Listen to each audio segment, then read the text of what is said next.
नमस्कार। आंकड़े हमारे फैसला आपका में आप सभी का बहुत स्वागत है। मैं हूं आपके साथ रोहित पुनेठा। पाकिस्तान डरा हुआ है, पाकिस्तान सहमा हुआ है और इसका कारण हिंदुस्तान है। पाकिस्तान पिछले कुछ दिन से सीमा पर साजिश रच रहा था। उसका इरादा अपने पाले आतंकियों को भारत की जमीन पर भेजने का था, लेकिन भारत ने फ्लैग मीटिंग में साफ कर दिया है कि उसकी ये साजिशें अब बर्दाश्त नहीं की जाएंगी। वो सुधरा तो ठीक, नहीं तो सुधार दिया जाएगा। इसके बाद से पाकिस्तान कराह रहा है। इस फ्लैग मीटिंग का क्या असर होगा? इस मीटिंग के बाद सीमा पार से होने वाली जो घुसपैठ है, क्या वो रुक जाएगी?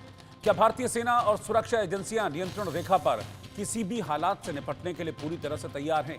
अगले कुछ मिनट हम इन सभी सवालों पर अपने खास मेहमानों के पैनल के साथ चर्चा करेंगे, लेकिन पहले ये रिपोर्ट आपको।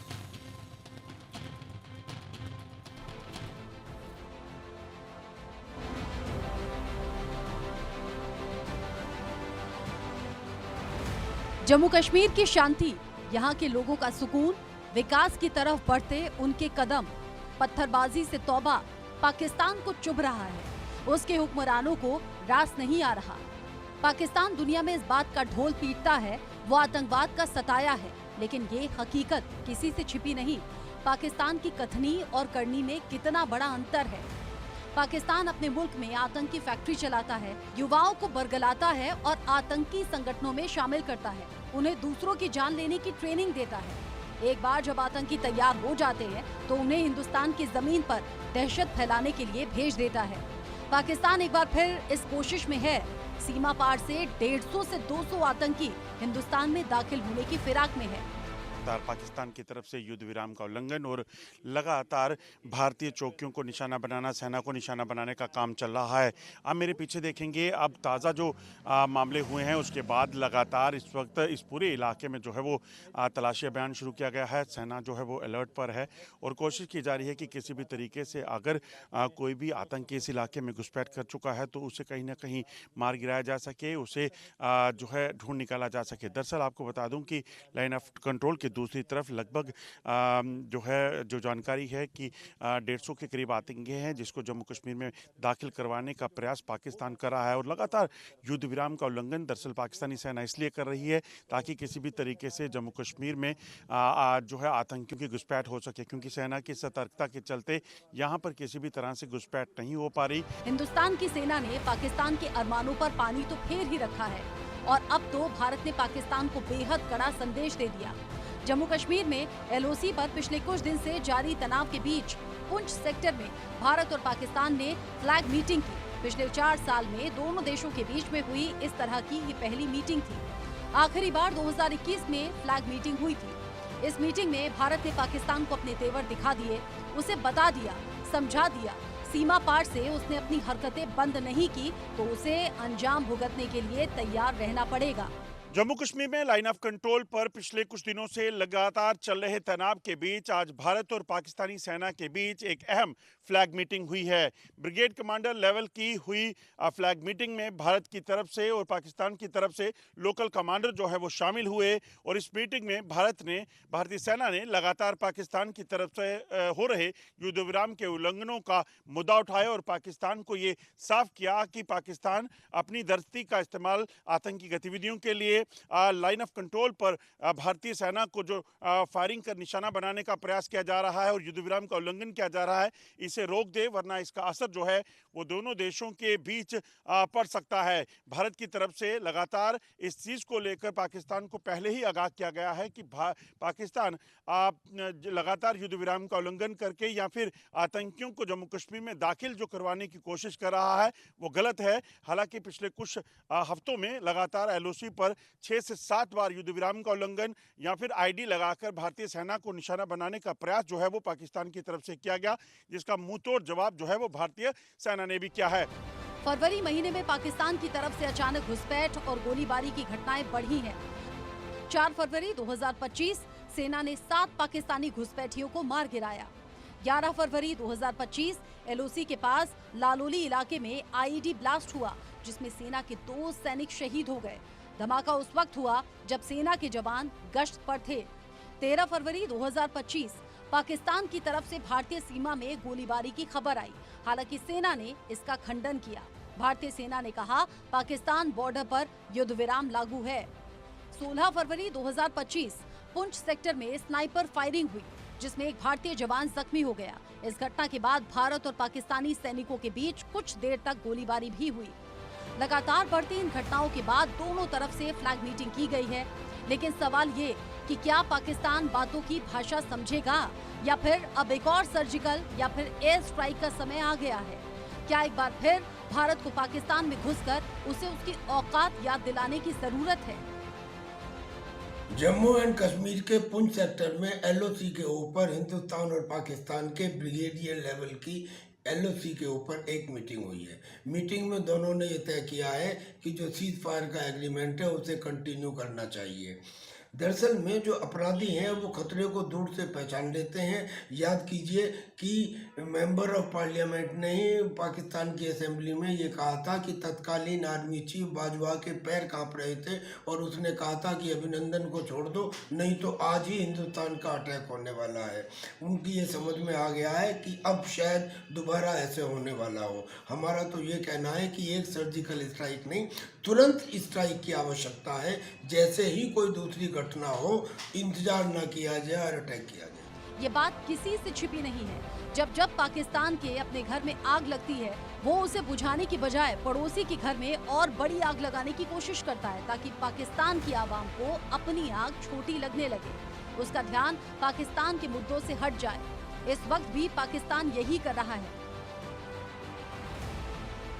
पाकिस्तान एक तरफ तालिबान और टीटीपी से डुरंट लाइन पर जंग लड़ रहा है, तो बलूचिस्तान लिबरेशन आर्मी ने अलग फ्रंट खोल रखा है। वो लगातार पाकिस्तानी सेना को निशाना बना रहे हैं।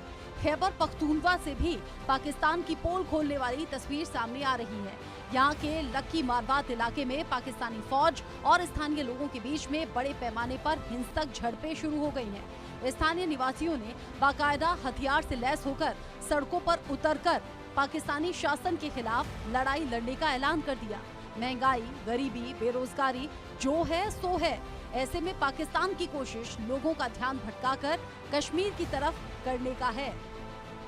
पाकिस्तान आतंकियों की भारत में घुसपैठ कराने की कोशिश में तो है ही, कश्मीर को लेकर उसने दुनिया में अपना रोना भी शुरू कर दिया है, फिर चाहे यूएन हो या फिर आईओसी की बैठक। लेकिन हिंदुस्तान पाकिस्तान के किसी भी मंसूबे को अंजाम तक नहीं पहुंचने देगा। युद्ध का मोर्चा हो या कूटनीति की बिसात, हर फ्रंट पर पाकिस्तान को मुंह की खानी पड़ेगी। पाकिस्तान फ्लैग मीटिंग से मान गया तो ठीक, नहीं तो भारत के पास उसकी गर्दन मरोड़ने के और भी तरीके हैं। Bureau report, India news.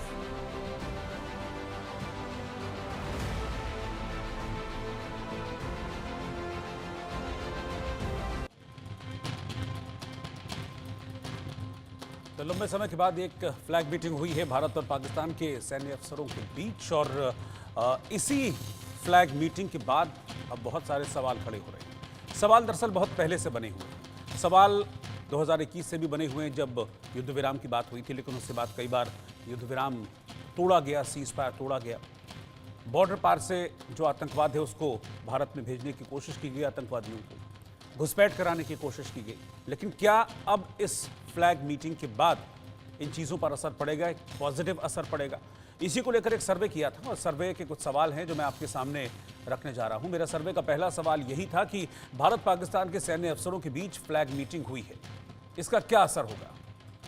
69% लोगों ने कहा कि पाकिस्तान नहीं सुधरेगा।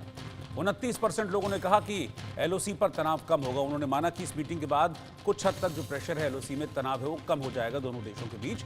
2% लोगों ने इस पर अपनी कोई भी राय जाहिर नहीं की।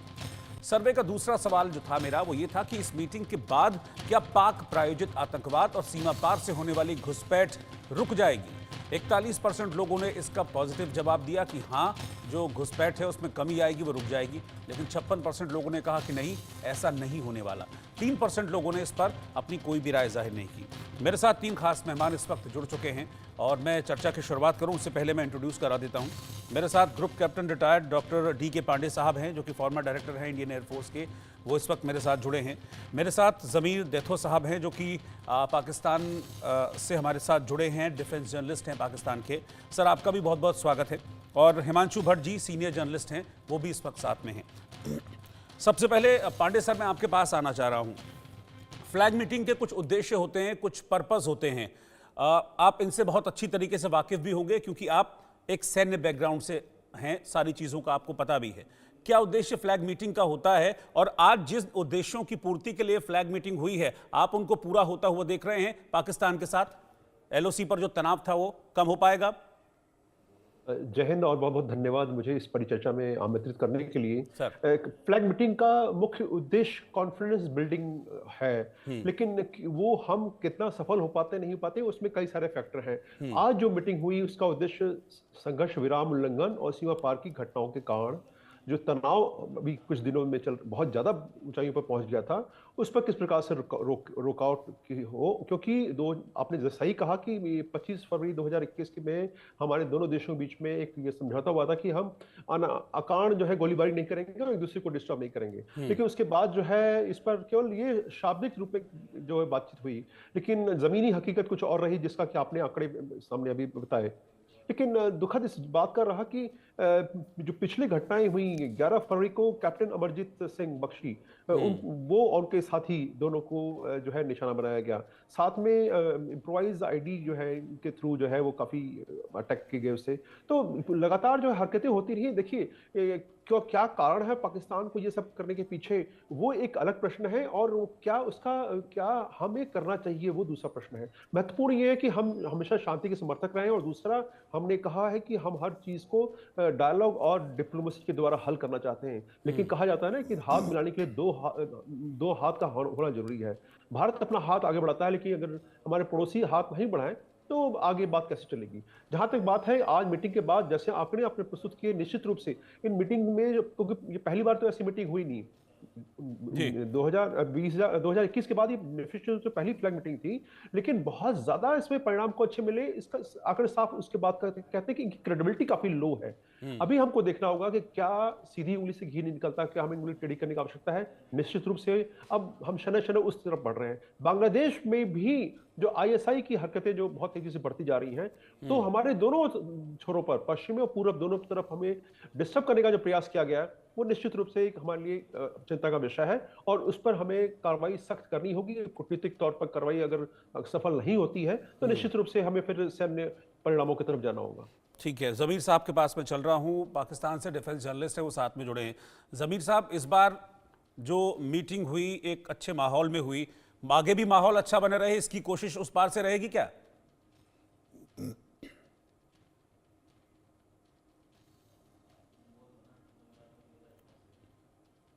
मुझे लगता है शायद जमीर साहब तक आवाज नहीं पहुंच पा रही है। यही सवाल लेकर हिमांशु जी मैं आपके पास आ रहा हूं। आप सीनियर जर्नलिस्ट हैं और सारी चीजों को अच्छे समझते हैं, इस पार क्या होता है और उस पार से इस पार क्या करने की कोशिश की जाती है, सारी चीज़ों को आप समझते हैं।